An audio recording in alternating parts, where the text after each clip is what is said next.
Hello, welcome back to Ken's Cardboard. Hope you're having a great day. It's been a while since I made a video. I've been traveling for work and for fun. Was in Detroit, was in Arizona. Now it was in Florida last weekend. Got to go to a spring training game, saw the Twins come back, almost beat the Red Sox in a game that Garrett Crochet pitched in against Pablo Lopez, so that was pretty cool. So yeah, it was a fun little trip down to Florida. Today I'm doing a video, speaking of Florida, for Matt over at Crue, Matt and Mateo over at Crue Cards. They're having a contest for their annual prediction contest, 25 questions. And one time I won that, so gotta keep trying to win again and make sure that Mateo doesn't win. But before I get to that, I'm going to show some cards that I've had here on my table for a little bit that I haven't had a chance to share yet, and I want to get them put away into my binder. So let's take a look at those cards, and then after that I'll come back to here and I'll go through my responses for my answers. So let's flip it around and look at some Dodgers cards. In honor of the Los Angeles Dodgers, who won the World Series last year, I have to share some vintage Dodgers cards from 1977 Topps. So like I said, let's flip around the camera and check out these cards. This is the team set that All right, so first up, before I get to those cards, I have a couple of postcards here. This is from opening day 1962, Dodger Stadium. For a few years after the Dodgers were playing in Brooklyn, they played at the LA Coliseum, but 1962 was the first season that they played in Dodger Stadium, which is still the stadium they play in today. Dodger Stadium, I think, is the third oldest Major League Baseball stadium behind Wrigley Field and Fenway Park.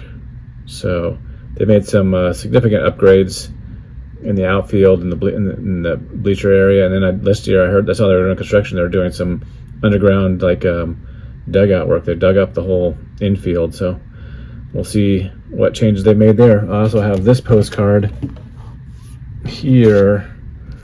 I don't know if this is the same year or not. I don't know what year this is, but just a different view of the stadium. I probably went to, half a dozen games at Dodger Stadium in my lifetime. Huge parking lot up at Chavez Ravine. I read a book one time about that area, and what used to be kind of neighborhood of Latinos there that lived there, and then they started to build some public housing, and then all that stuff got moved out, and then the Dodger Stadium got built. So it's an interesting story to read about. I'm not sure it was the best thing to happen there, but that's where Dodger Stadium is today. So I have the 1977 Dodgers team set here, and we have the team card here with the manager, Tom Lasorda. Walter Alston was the Dodgers manager in 1976, and he managed all the games except for 4. Walter Alston retired, and Tom Lasorda became the manager, going 2-2 in his last 4 games there. So there we have the team set. It's nice. It always has a checklist on the back of the team there. Pretty cool. Then we have this one rookie card here, which includes Dale Murphy, but also includes Kevin Paisley. Rookie catchers. I don't know how Kevin Paisley probably didn't have such a great career as either Rick Cerone or Dale Murphy, so pretty cool. And then we had Mr. Steve Garvey. I want to show him with the All-Star banner there. Another infielder, Bill Russell, shortstop. Garvey was first base. Tommy John, infamous for his surgery that he had. Bill Buckner. Manny Mota, one-time all-time hit leader for pinch hits. Long career that Mota had. Played for Pirates, Expos, Giants, Dodgers. Davey Lopes.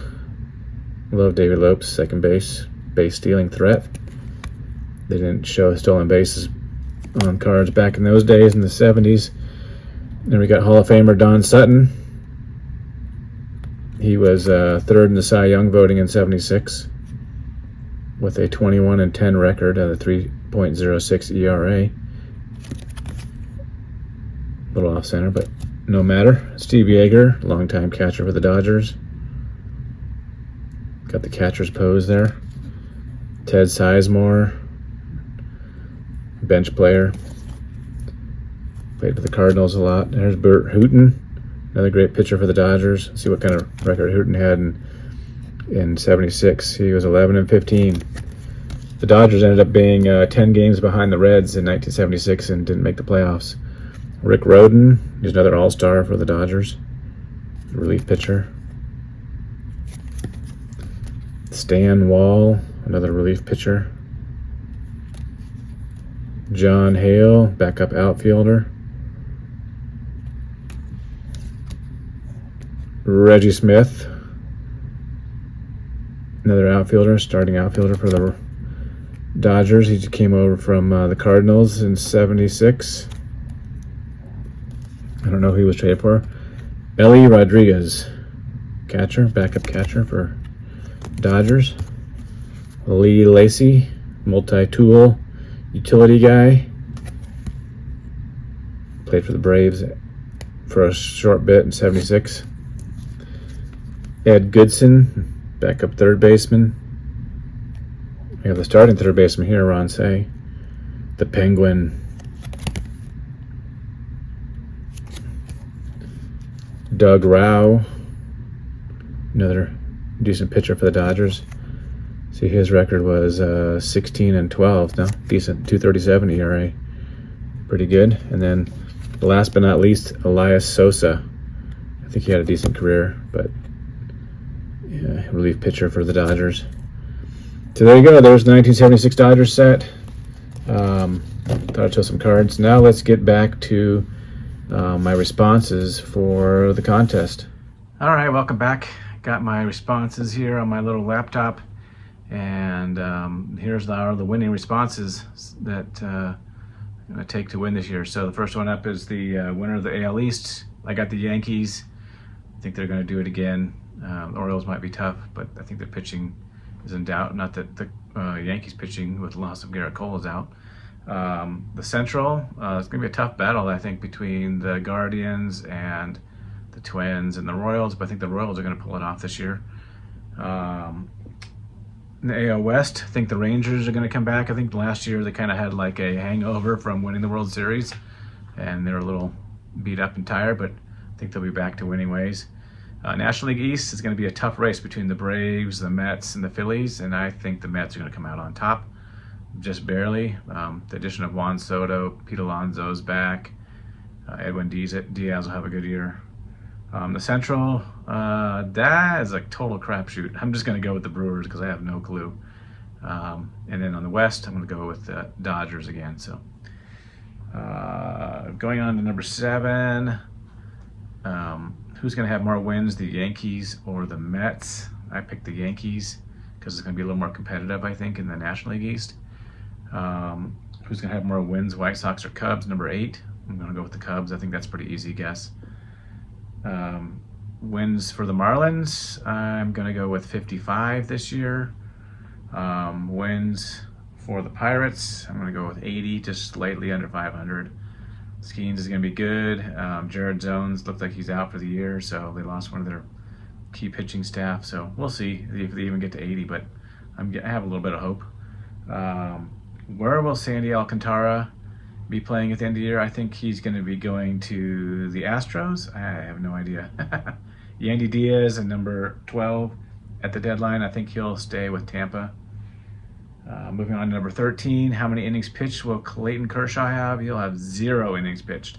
I think he's going to be hurt for a little while. He's going to try to come back and do some minor league pitching and then flame out and then just end up retiring as a Dodger. And this will be his final season in the Major League Baseball of his Hall of Fame career. Who will have more wins, DeGrom or Scherzer? I think DeGrom's going to be healthy this year. Hopefully he doesn't kill himself with throwing too hard, but I think he's going to be part of the key team of the Rangers as they win the West. Will Bobby Witt Jr. have a 30-30 season again? I think so. That's going to be not too difficult for him to do. I think he's probably going to be the MVP in the American League this year. So, National League strikeout leader, I think it's going to be Zach Wheeler of the Phillies. And then total home runs by Aaron Judge, number 18. That's going to be 58. Who's going to be the winningest pitcher for the White Sox? I think it's going to be Martin Perez. I'm not sure how many wins they're going to have, but I think he'll have the most of them. How many games will Byron Buxton play? I have no idea. I'm just going to make a guess. 111 games. How many games will Mike Trout play in? That's going to be number 21. He's going to hit in, I think he's going to have a healthy season because he's DHing and playing right field. He'll have 144 games. Will Brent Rooker hit 35 home runs? I think yes. Going back to Mike Trout, I have him on several of my fantasy teams, so I hope he does well. We'll see. How many errors in left field for Jose Altuve? I'm going to say 8. I think he's still going to play a lot of second base. We'll see. All-Star MVP, again, no clue. It's a total crapshoot, but I'm going to just go for Juan Soto because he's just shines in the limelight. World Series this year, I'm going to go with Phillies versus Yankees. So Dodgers have a really stacked team though, but I think that some people are going to get hurt. So who knows? The tiebreaker, total number of hits in World Series, I don't know, 55. Those are the final winning answers, everybody. So thanks for watching. Appreciate Matt and Mateo, what you put out there for this contest, and good luck to everybody. Hope you all have a successful team, and all your teams win the World Series this year. I know my team's not going to win the Rockies, so don't have to worry about my team. Take care, everybody. Peace.